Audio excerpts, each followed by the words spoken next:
बहुत समय पहले एक छोटे से गांव सूरजपुर में रामू नाम का एक गरीब किसान रहता था। उसका घर मिट्टी का था, कपड़े साधारण थे और जीवन संघर्षों से भरा हुआ था। लेकिन उसके पास एक ऐसी दौलत थी जो पूरे गांव में किसी और के पास नहीं थी, उसकी ईमानदारी। रामू अपनी पत्नी गीता और बेटे मोहन के साथ रहता था। परिवार छोटा था लेकिन खुश था। रामू हमेशा कहता था कि मेहनत की कमाई भले कम हो, लेकिन उसमें बरकत जरूर होती है। उसी गांव में धनराज नाम का एक बहुत बड़ा व्यापारी भी रहता था। उसके पास कई दुकानें, गोदाम और नौकर चाकर थे। लेकिन जितना बड़ा उसका कारोबार था, उससे कहीं ज्यादा बड़ा उसका लालच था। गांव वाले उससे डरते थे क्योंकि वह अपने फायदे के लिए किसी को भी धोखा दे सकता था।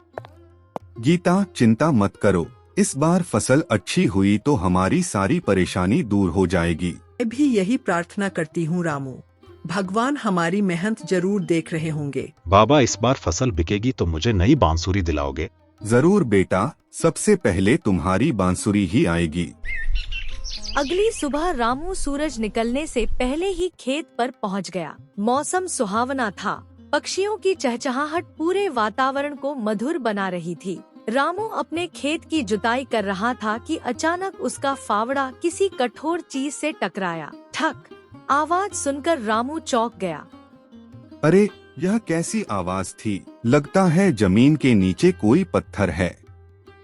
रामू ने उत्सुकता से मिट्टी हटानी शुरू की।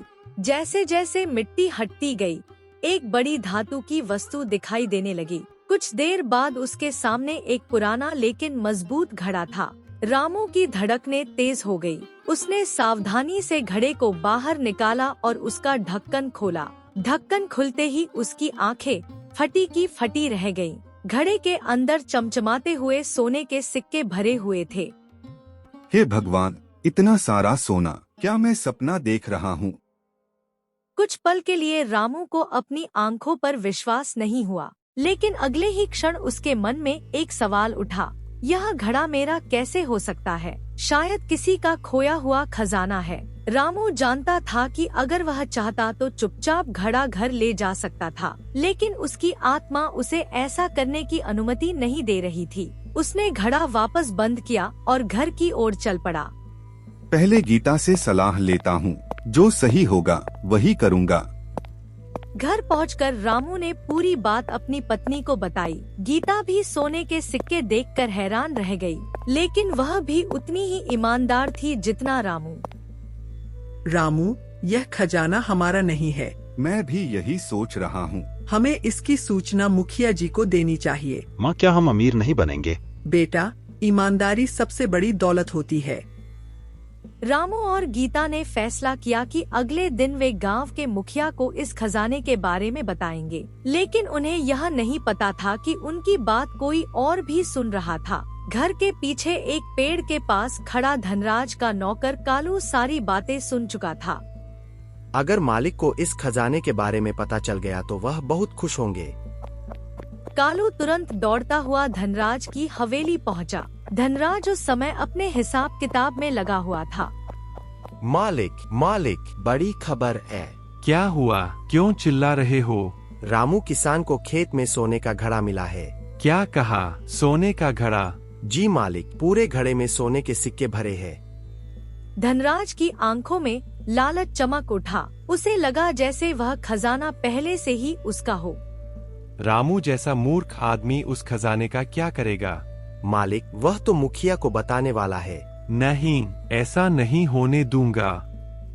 धनराज पूरी रात योजना बनाता रहा। वह किसी भी कीमत पर उस घड़े को अपने कब्जे में लेना चाहता था। अगली सुबह सूरज निकलते ही वह रामू के घर पहुंच गया। रामू भाई, कैसे हो? सेठ जी, आप यहाँ? बस यूं ही मिलने चला आया। रामू को कुछ अजीब लगा, क्योंकि धनराज कभी किसी गरीब के घर नहीं जाता था। सुना है तुम्हारे खेत में कुछ मिला है। जी, एक घड़ा मिला है। अरे, वह घड़ा तो मेरा है। आपका? हाँ, मेरे दादाजी ने सालों पहले वहाँ छिपाया था। रामू चुप हो गया। धनराज झूठ बोल रहा था, लेकिन उसके चेहरे पर पूरा आत्मविश्वास था। अगर ऐसा है तो कोई सबूत होगा। मुझे सबूत देने की जरूरत नहीं, पूरे गांव में मेरी इज्जत है। लेकिन बिना प्रमाण के हम घड़ा नहीं दे सकते। गीता की बात सुनकर धनराज का चेहरा गुस्से से लाल हो गया, लेकिन उसने अपने गुस्से को छुपा लिया। ठीक है, कल पंचायत में फैसला होगा। हमें मंजूर है। धनराज वहाँ से चला गया, लेकिन जाते जाते उसके चेहरे पर एक खतरनाक मुस्कान थी। उधर रामू और गीता को चिंता होने लगी। वे जानते थे कि धनराज बहुत चालाक आदमी है। अगर उसने कोई साजिश रच दी तो। रात का समय था, चारों ओर घना अंधेरा फैला हुआ था। आसमान में काले बादल छाए हुए थे और कभी कभी बिजली चमक जाती थी। धनराज अपने 2 नौकरों कालू और भीमा के साथ चुपचाप रामू के खेत की ओर बढ़ रहा था। तीनों के हाथों में फावड़े थे। धनराज के चेहरे पर लालच साफ दिखाई दे रहा था। उसे लग रहा था कि बस कुछ ही देर में वह पूरे खजाने का मालिक बन जाएगा। ध्यान रखना कोई हमें देख न ले। चिंता मत कीजिए मालिक, इस समय पूरा गांव सो रहा है। आज सुबह होते होते यह खजाना हमारा होगा। तीनों खेत में पहुंच गए। धनराज ने चारों ओर नजर दौड़ाई। सब कुछ शांत था। उसने जल्दी से उस जगह खुदाई शुरू कर दी जहां घड़ा मिला था। कुछ देर बाद फावड़ा किसी चीज से टकराया। मिल गया। मालिक जल्दी निकालिए। लेकिन जैसे ही उन्होंने मिट्टी हटाई, उनके चेहरे उतर गए। वहाँ कोई सोने का घड़ा नहीं था, सिर्फ खाली गड्ढा था। यह कैसे हो सकता है? मालिक, कहीं रामू घड़ा घर तो नहीं ले गया? जरूर उसी ने छिपा दिया होगा। उसी समय खेत के किनारे खड़ा एक बूढ़ा साधु यह सब देख रहा था। उसकी लंबी सफेद दाढ़ी थी, आंखों में अजीब चमक थी। वह मुस्कुराया और धीरे से वहाँ से चला गया। धनराज ने उसे देखा ही नहीं। अगली सुबह पूरे गांव में पंचायत बैठी। गांव के लोग बड़ी संख्या में इकट्ठा हुए। सबको खजाने की बात पता चल चुकी थी। मुखिया अपनी जगह पर बैठे थे। रामू, गीता और धनराज भी वहां मौजूद थे। आज पंचायत का विषय बहुत महत्वपूर्ण है। रामू को खेत में एक घड़ा मिला है और धनराज उस पर अपना दावा कर रहा है। जी मुखिया जी, वह खजाना मेरे पूर्वजों का है। अगर ऐसा है तो कोई सबूत होगा। मुखिया ने गंभीरता से सिर हिलाया। धनराज, क्या तुम्हारे पास कोई सबूत है? पूरा गांव जानता है कि मेरे दादा बहुत अमीर थे। यह सबूत नहीं है। गांव वालों में कानाफूसी शुरू हो गई। धनराज बेचैन होने लगा। तभी भीड़ के पीछे से वही बूढ़ा साधु आगे आया। यदि अनुमति हो तो कुछ कहना चाहता हूँ। आप कौन है महाराज? मैं एक यात्री हूँ। कल रात मैंने कुछ ऐसा देखा है जो इस मामले का सच बता सकता है। धनराज का चेहरा पीला पड़ गया। उसका दिल तेजी से धड़कने लगा। आपने क्या देखा? कल रात धनराज अपने 2 नौकरों के साथ रामू के खेत में चोरी छिपे खुदाई कर रहा था। यह सुनते ही पूरा गांव हैरान रह गया। क्या? तो सेठ जी रात में खेत क्यों गए थे? लगता है मामला कुछ और है। झूठ। यह सब झूठ है। अगर झूठ है तो अपने नौकरों से पूछ लो। मुखिया ने कालू और भीमा को सामने बुलाया। दोनों डर गए। कुछ पल तक चुप रहे, फिर सच बोल दिया। हमें माफ कर दीजिए मालिक, हमें रात में खेत ले गए थे। अब धनराज के पास कहने के लिए कुछ नहीं बचा था। पूरा गांव उसकी ओर घूर रहा था। धनराज, तुम्हें शर्म आनी चाहिए। तुम बिना प्रमाण के खजाने पर दावा कर रहे थे और रात में चोरी करने भी पहुंच गए। धनराज सिर झुकाकर खड़ा रहा। लेकिन कहानी यहीं खत्म नहीं हुई। साधु ने एक और चौंकाने वाली बात कही। असल रहस्य अभी बाकी है। क्या मतलब? वह घड़ा साधारण खजाना नहीं है। पूरा गांव ध्यान से साधु की ओर देखने लगा।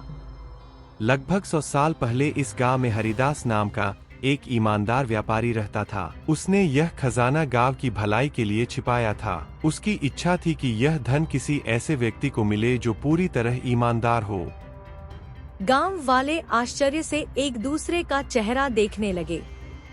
लेकिन यह बात आपको कैसे पता? साधु मुस्कुराया। उसने अपने झोले से एक पुराना तांबे का पत्र निकाला। उस पर कुछ लिखा हुआ था। यह हरिदास व्यापारी की लिखी हुई वसीयत है। इसे पढ़कर सुनाइए। साधु ने पत्र खोलकर पढ़ना शुरू किया। यह खजाना उस व्यक्ति का होगा जो ईमानदारी, दया और सच्चाई का मार्ग नहीं छोड़ेगा। यदि ऐसा व्यक्ति मिले तो वही इस धन का सही अधिकारी होगा। गांव में सन्नाटा छा गया। सभी की नजरें रामू पर टिक गईं, क्योंकि वह आसानी से खजाना छिपा सकता था, लेकिन उसने ऐसा नहीं किया। यह खजाना रामू का होना चाहिए। रामू सबसे ईमानदार आदमी है। मुखिया ने भी सहमति में सिर हिलाया, लेकिन तभी एक और रहस्य सामने आया। निर्णय लेने से पहले एक अंतिम परीक्षा बाकी है। कैसी परीक्षा? ईमानदारी की परीक्षा। साधु ने बताया कि खजाने का असली अधिकार उसी को मिलेगा जो धन मिलने के बाद भी लालच न करे। उसने कहा कि अगले दिन सूर्योदय के समय गांव के पुराने बरगद के नीचे सभी लोग इकट्ठा हों, वही अंतिम निर्णय होगा। ठीक है, कल सुबह अंतिम फैसला होगा। सभा समाप्त हो गई। लोग अपने अपने घर लौटने लगे। रामू सोच में डूबा हुआ था। उसे धन की खुशी नहीं थी, वह सिर्फ सही काम करना चाहता था। दूसरी ओर धनराज के मन में अब भी लालच जिंदा था। उसने मन ही मन एक नई चाल चलने का फैसला कर लिया। उसकी आंखों में फिर वही खतरनाक चमक दिखाई देने लगी। उसे विश्वास था कि चाहे कुछ भी हो जाए, वह खजाना अपने हाथ से नहीं जाने देगा। लेकिन उसे नहीं पता था कि उसकी सबसे बड़ी परीक्षा अभी बाकी